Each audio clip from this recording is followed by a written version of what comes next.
The ecosystem of crypto, which gives people access to money in a more open, free, democratized way, is inevitably a better bet than just about any other industry. If you're looking for a place to park your interest, build in crypto, work in crypto. You want to do marketing, do crypto marketing. You want to do HR, do crypto HR. Technology, it is like computers. There's no way that this will not escalate, and this is the time for building.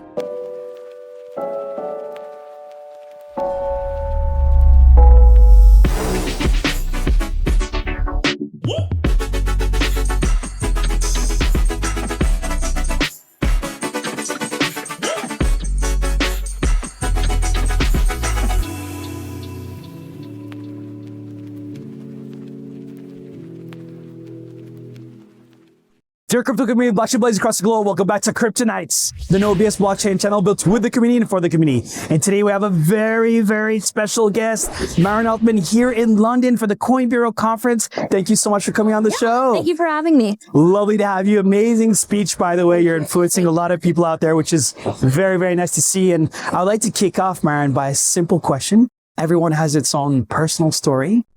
What is yours?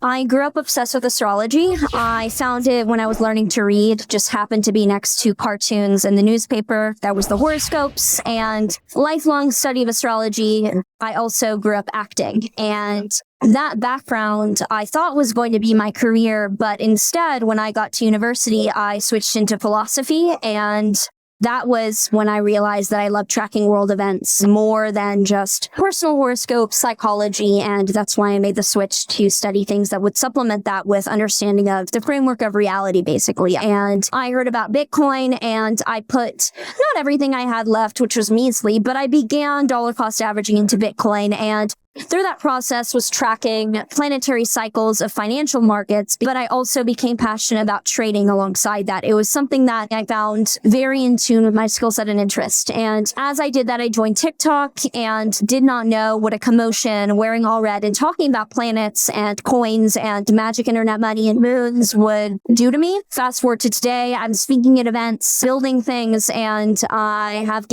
gotten every opportunity in my life because of TikTok videos. So that's what brings me here today. And it's beautiful because, a lot of people out there, they're thinking about mathematics, about science, but a lot of people can't measure like spirituality and all these energies and astrology. Were there a few like freakish events where you're like, holy shmoly, this is why I want to follow or discover or just go down that rabbit hole event? Yeah, I think the first part of it was growing up with astrology. I saw an insane confluence with people's character and their charts in a way that is not at all arbitrary or everyone can fit this kind of thing. It was life events as shown in the birth chart, because the birth chart is not just someone's psychology, it's your entire life, which can include in small parts your psychology or your character, but more so events that are happening to you, like world events, family matters, relationships. So I had studied world events throughout my adolescence because astrology is a mirror for reality, and personality and character and people is a very small part of that. And outside of the US or Western pop culture,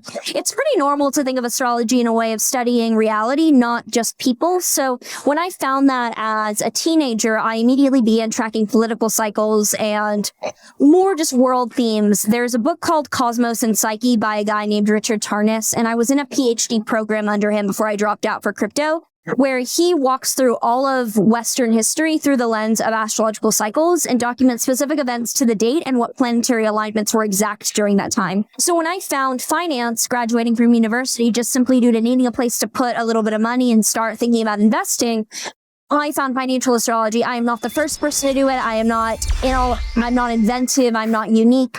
But I was one of the first people because I found Bitcoin and astrological patterns myself, even if other people had been doing it. When I started noticing difficult astrology translating to bearishness, positive astrology translating to bullishness, the lunar cycle lining up phenomenally with local tops, local bottoms, there was no doubt that I needed to begin using this, talking about it. And sometimes you tend to use TA as well, or technical analysis as well. Do you like to blend multiple tools, or is it more like the astrology gives you kind of a macro picture and then you pick some specific other tools, or do you combine things or just rely on astrology? Yeah, astrology will show you the fundamentals going on in the world. So it'll show you world events. that world event might include you executing a trade, but to execute the trade, you have to use TA. So anyone who has knowledge of astrology can say, oh, wow, looks bad today, looks good today, because it's showing the market going down. If the market is going down and you want to profit from it, you have to use TA. So astrology is more of the mirror for reality that's showing me that I need to execute a certain trade. I then have to use TA in order to do anything about it. I saw this video on YouTube. You're going to laugh when you hear this, but there's this guy playing with cards. You know tarot? I don't know. Tarot? Tarot. Yeah. So he was playing tarot and he was predicting he was doing price predictions for specific coins with tarots. And I swear, 3 in a row were all accurate. Yeah. And the token literally moves and everyone's like, who the hell is this guy? Wow. I'll have to see if that is. I'm not big into tarot, but yeah. It's pretty crazy, right? Yeah. Yesterday we had an incredible panel and you literally had a few highlight moments, which we'll show in this video.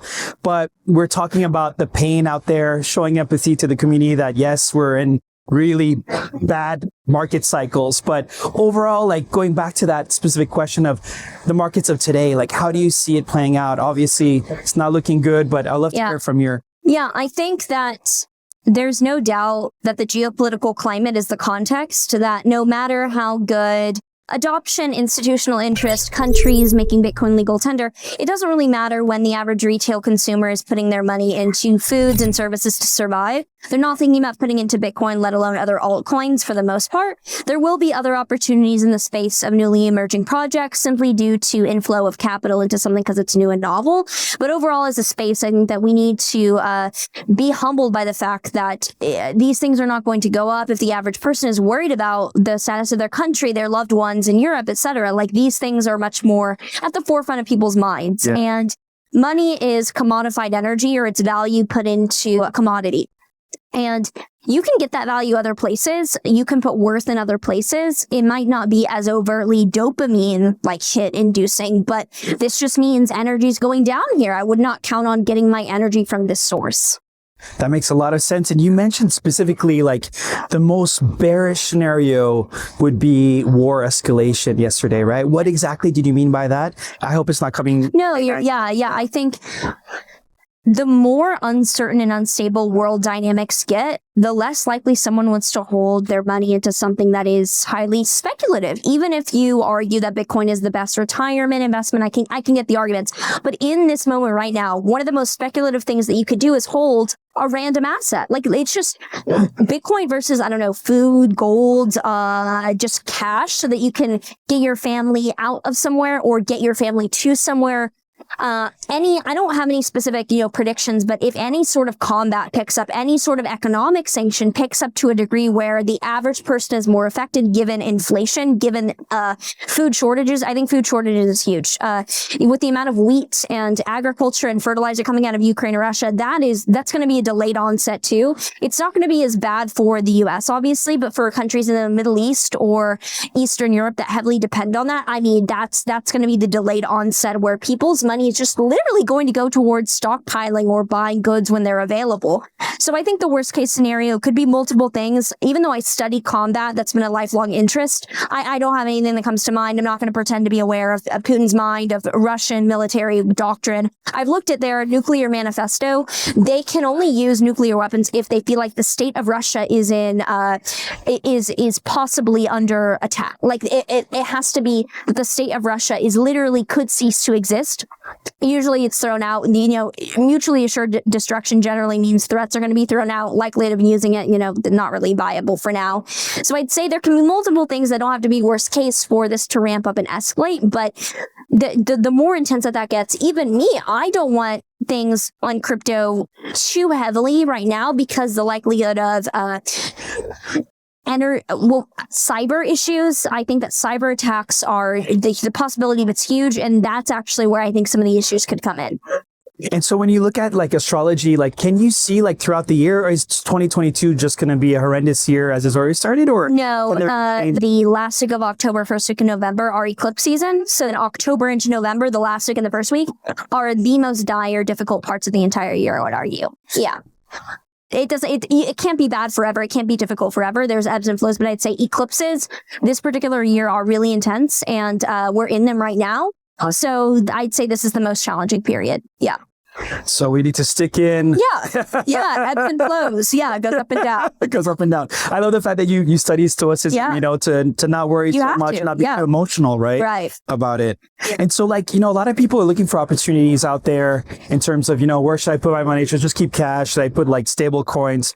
Are there any things that you see as opportunities? Obviously, there are not many like positive signals this year. But frankly, I'm just telling people to look for a stablecoin yielding platform that they feel comfortable with. I have some that I trust, and I don't recommend any high APY Ponzi. I think look at what is literally backed by people who are in the financial industry, who have experience building banks. None of these are banks, but a lot of them do come from ex-TradFi people. So I'm just telling people that I am not the person that is ever early. I don't hear about the altcoin blowing up 100x. I'm not that person. I'm the top signal. So frankly, the best thing that I can tell people is put your money into US stablecoins because you will earn a higher yield than the rate of inflation versus your bank account. But choose your provider wherever you feel comfortable and earn that yield.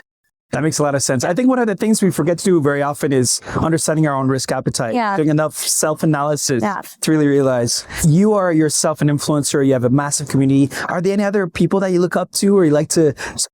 Obviously, Coin Bureau, right? Yeah, no, actually, I have referenced him far before this conference. I've said he is one of the few crypto YouTubers I actually watch that I do it myself. I don't need to watch people. I don't know what they're doing. Not every video. It's really like if I'm interested, I'm like, oh, he made a video on this. Let me watch it. So I actually like that. It's informative. It's concise. He knows what he's talking about. It's well researched. So actually, I look up to him. I look up to people that other people think are cringe. I think even if I can't agree with him on everything because I don't understand it, I think Michael Saylor's great. I think I think what he does is great. So I am all for conviction, and that's someone else I look up to. Yeah. He definitely sticks to his guns, right? He has That's all I ask. He's just integrity, and he has a reason behind what he does. And I see the reasoning, and I respect it. What is for you, like, something that you want to manifest like this year or next year? Is there something that you still feel that's missing in DeFi generally or the future of finance, or something that you feel this is freaking meaningful? I want it to happen. Yeah. So I've been asked throughout this time, can you trade for me? Whatever. I'm like, I don't have a fund. I can't take all this money. Not only is it illegal, I literally don't know how to set up a fund. It's different trading for yourself and your own capital versus taking a bunch of people. I don't know about fee distribution, whatever. So for a couple months, I've been like, do I start a fund? Do I start looking into this? And also, how do I get Astrology on the blockchain so we can put this data on something that's open? Because a lot of what is dissatisfying to me is I can see and I can measure in my own data that Astrology is a confluence and a correlation. There's no large-scale meta-analyses or study to quantify this that is acceptable to me. So I think what's missing is something that I'm building, which is combining these two things into an astrological algorithm that will power a trading vault and also a series of apps like daily horoscopes, dating, different things that I do to where we can put this on chain and can look at it and see. We'll have abilities for people to counter trade me. If you don't believe me, then go for it, counter trade me. But I want to be more legitimizing with something that I think talks about the nature of reality and the framework of existence. It's not woo-woo. It's literally here and now. We can see these patterns. I want to put it on chain for everyone to see transparently. Is this an exclusive announcement that we're getting? It is. I've talked about it in person. I've been so deep down into the legal side, the raise, the back end, which is why people have been like, your videos have been higher quality, but not as many. I was like, because I've been on the phone with like people around the world trying to wrangle this and do this, which when you're 23 and you have a vision, but no life experience, it's like, what is that? And people are like, you can't say that. I'm like, I didn't know you can't talk about what you're talking about I was just on a vlog talking about like this fund committed, and they're like, you can't say that. You can't say that. I was like, now I know. Thank you. Okay. So it's called ASTRACE. It is the first astrology ecosystem on the blockchain, and we're in very early stages. Being who I am, I couldn't hire just anyone. I had to hire people I trusted and wait till they were available. So slowly and steadily is winning this race, even though we work very quickly and we are in early stages, but we have a roadmap. I hate that word, whatever roadmap. We have a plan and we're executing. So you're going to be going from a social influencer to the CEO of a company that's related to that's pretty cool. Yeah, which for me and who I am is much more aligned. I show who I am in my life. I am not someone who tries to be a comedian or do anything other than just show value. And I am better in a leadership role than I am. I wouldn't say, like, even when I'm doing videos and whatnot, it's like showing me in that role. So I'm hiring other people for content and social media. That's not my forte. Like, I want to stick to what I do, which is lead and talk about astrology and crypto, and how they can be combined. That is super cool. And by the way, taking your time to find the right people is a very smart move. Like, I realized through our company as well, the co-founders were literally didn't just match each other in terms of skill set, but in terms of personality, in terms of the whys, the principles, the values. It was like you're married. It's a perfect marriage, like the quarterback and that cheerleader that just get married. And exactly.